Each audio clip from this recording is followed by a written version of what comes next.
दीवानपुर नाम का एक गांव था। इस गांव के पीछे बहुत पुराना खंडर था। यह खंडर बहुत सालों से बंद ही पड़ा था। गांव के सभी लोग खंडर वाली इस रास्ते से जाने में हमेशा डरते थे, क्योंकि इस खंडर से अक्सर गानों की आवाज़ आती थी और यह गाना इतना मीठा होता था कि लोग अपने आप इसके पीछे खींचे चले जाते थे। इस खंडर के अंदर नाचने वाली एक चुड़ैल होती है, जो लोगों को अपने गानों से अपनी ओर खींच लेती है। एक दिन की बात है, रवि और किशन नाम के दो दोस्त आधी रात को दूसरे गांव से लौट रहे होते हैं। इन दोनों को लौटने में काफ़ी देर हो जाती है, इसलिए यह दोनों इस खंडर वाले रास्ते से आते हैं। यार रवि, यह खंडर कितना बड़ा है और कितने सालों से बंद पड़ा है। मुझे तो लगता है इस खंडर में जरूर खजाना भरा होगा।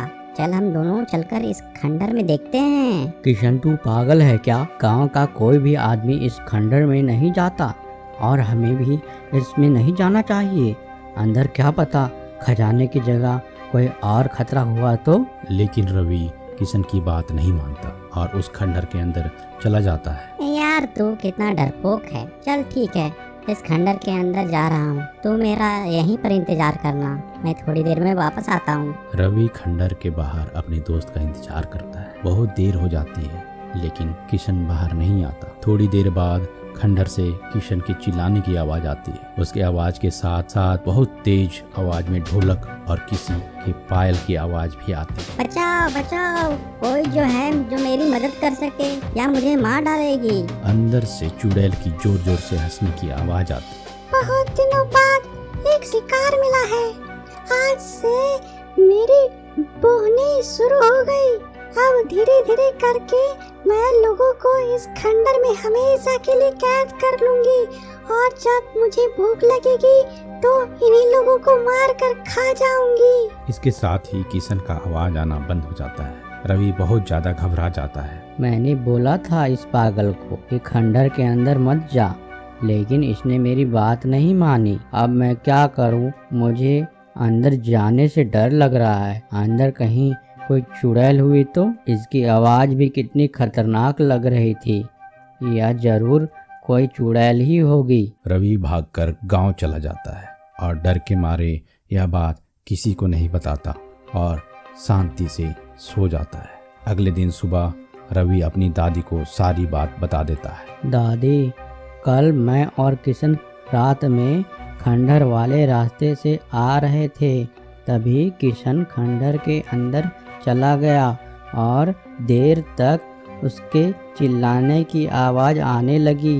तभी बाद खंडर के अंदर से किसी औरत की हंसने की भयंकर आवाज़ आ रही थी, जिसे सुनकर मैं बहुत ज़्यादा डर गया और वहाँ से भागकर आ गया। मैंने तुम्हें समझाया था कि कभी उस खंडर वाले रास्ते से कहीं न आना और ना ही जाना। उस खंडर में एक चुड़ैल रहती है जो वहाँ से निकलने वाले लोगों को अपनी संगीत से मोह लेती है। खंडर के अंदर खींच कर उन्हें हमेशा के लिए कैद कर लेती है। आज के बाद कभी दोबारा उस रास्ते से कभी मत आना न जाना।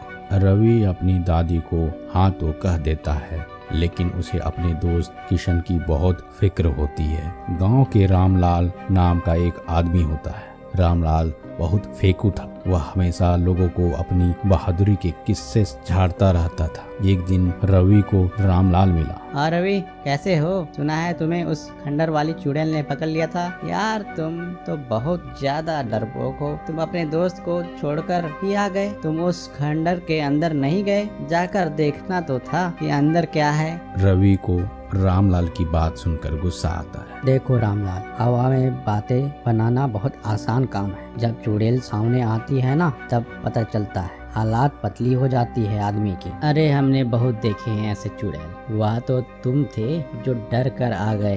अगर तुम्हारी जगह मैं होता तो बताता चुड़ैल को कि किस आदमी से पाला पड़ा है। और क्या पता तुम सच बोल रहे हो या झूठी वह चुड़ैल ही थी।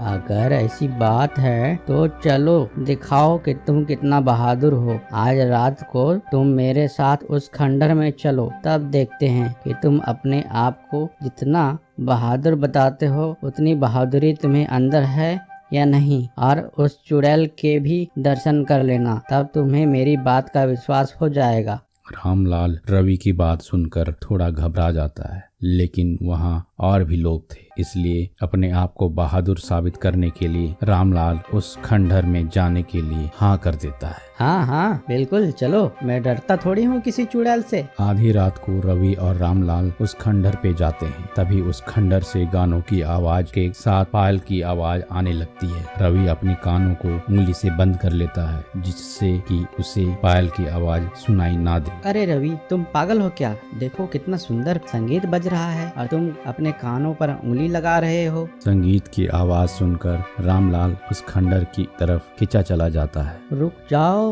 रामलाल, इस खंडहर के अंदर मत जाओ, वरना तुम भी किशन की तरह अंदर ही फंस जाओगे। रामलाल को खंडहर की खिड़की से एक सुंदर सी लड़की दिखाई देती है। अरे रुको तो, मुझे देखकर तो आने दो कि आखिर अंदर नाच कौन रहा है। हो सकता है कोई सुंदर लड़की हो। वह देखो, वहाँ कोई चुड़ैल नहीं बल्कि एक सुंदर लड़की नाच रही है। रामलाल उस संगीत के पीछे पीछे उस खंडहर के अंदर चला जाता है। रवि बहुत डर जाता है, लेकिन खंडहर के पीछे वाले रास्ते से वह भी अंदर जाने की हिम्मत करता है और छुपकर सब देखने लगता है।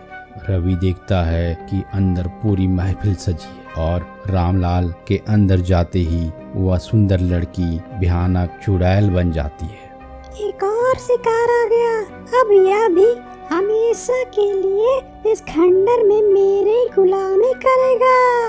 रवि देखता है चुड़ैल ने रामलाल और किशन के अलावा गांव के और भी लोगों को खंडहर में कैद करके रखा था। रवि उस खंडहर से जाने ही लगता है कि चुड़ैल की नजर उस पर पड़ जाती है।